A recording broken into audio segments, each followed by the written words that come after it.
Today we are talking the spring real estate market, and you're probably thinking, what all does that mean? Well, that's why we have the expert himself here, Johnathan Miller, who is our lifestyle and design expert. You have done all types of homes, okay? Multi-million-dollar homes, modest homes, Exactly. like what I live in. So tell us, what is this spring market all about, and what can people do to prepare? No home is created equal.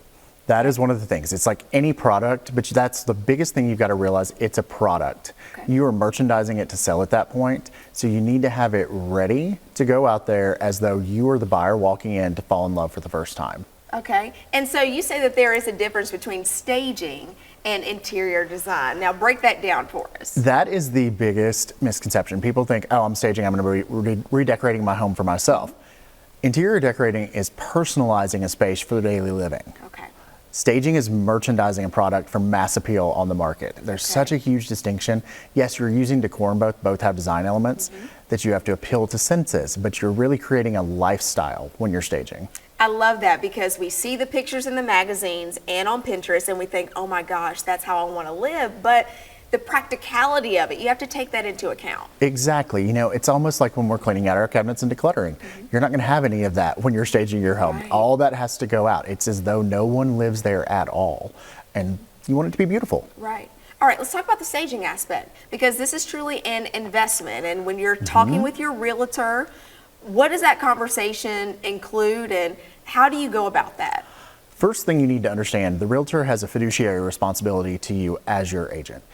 Staging is an investment. It's not a cost. It's not one of those things that you're just spending money on. You're literally investing that money into get you a higher return. I had a friend, we were talking about her house, and it was, would her house probably have sold for more money had it been staged? And the answer is definitely yes, because there were a couple things about the house that the realtor had to disclose, because when she started asking questions, she asked the questions. Yeah. But if you've got a beautiful styled space, they're going to walk in and they're going to fall in love because they want to live that lifestyle. Yeah. Airbnb uses it all the time for rentals. When you're looking for a place to stay on Airbnb, you're falling in love with how that space looks. We used to joke about HGTV making the real estate market harder for agents to sell a house unstaged. Airbnb is the new staging problem with that, because now you just want to go stay there, and you want them to have the same appeal now when they look at your home.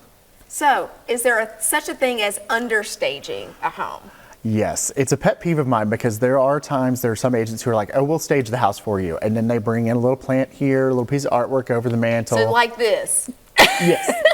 Bring a little plant, they'll put it there, that it's on the mantle, that's the only thing in the whole house.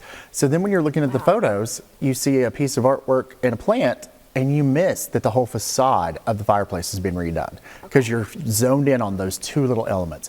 You're not taking the room in as a whole. So light staging really is a waste of money. That is spending money on your house you don't need. Yeah. It's better to leave it empty.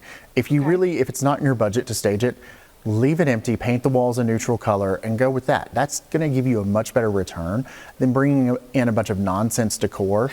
Having a chair sitting in the corner, like, you know, the house has been, every house tells a story. And somebody leaves a solo chair in the corner, or a solo chair and a rug in front of the fireplace, you're not automatically think that house is haunted and grandma died there. She's coming back every night to sit there.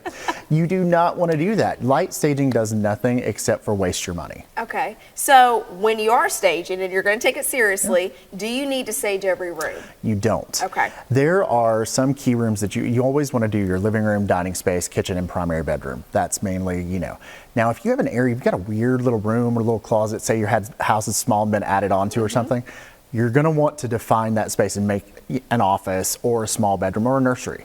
Give it some character, but no, you don't need to do every room. Only your main core rooms and your problem rooms. So this is truly an investment that you think anyone who is looking for a home or trying to sell their home needs to make sure that they're making that investment. Yes, if you ask any of your friends, tell them to look at a house on Pinterest, they're going to go right to the one that's furnished. They're not going to go straight to the empty one. I mean, you know, the stigma used to be, it was you made a home, you went in and you furnished it, and you built your life in that home. And now, because you can see everything for technology and TV, you want to move right into that house immediately. You want to live that lifestyle right away, even if it's not feasible. I've seen people with 4 kids who see a white couch and they think, oh, I want to move in with that. And I'm like, all I see is grape jelly hands all over that Yep. couch when they're saying that. But I'll stand there and I'll smile and I'll nod. I'm like, Yeah. because they want to picture a life of where their kids never mess anything up. They're Wow. angels. They're always dressed perfect in angels. Right, exactly. Now we know the truth, don't Exactly. we? Yeah. These are some really great tips and things to keep in mind, especially with the housing market that we're dealing with. You really want to make sure that if you're putting your home on the market, you want to get the best bang for your buck. And it seems like everything you've talked about, you're really going to get that return on investment if you do choose to invest in staging. You are. You touched on the varying market right now, and now it's more important than ever. Because now you need to keep the homeowners or the buyer's attention in order to get them to actually sign on the dotted line and make the purchase. So they need to fall in love because people are holding on to their money a little bit more. They're going to look at a house, but they're like, if there's anything off this little much, they're like, no, I'm not going to buy it. So you need to make them fall in love. Right. It's all, when I got my house, Johnathan, I walked in and I said, yeah, this is it. And you want that first reaction to be like, this is it. Yeah, you just know immediately. Exactly. Yeah, I love that. Good stuff. Y'all, check out Jonathan's information. We have it at the bottom of your screen here. He has an incredible blog. He has awesome tips on social media. He is always posting videos, not only about home staging, but he's also just a really funny, down-to-earth guy too. Just tell the truth. Yeah, you're going to get to know him so well through social media. And also, you want people to DM you questions. I do. If you have a question and you really want to know, if this is going to help or not, send me a picture of the room, ask your question, I'll tell you the truth. I mean, as long as you can handle it, I'll be happy to tell you the truth. That's awesome. Hey, Johnathan, we are so happy that you're here with us, and we love it anytime you visit. Thank you. Yeah, thanks for being here. Y'all stay with us. We'll be right back.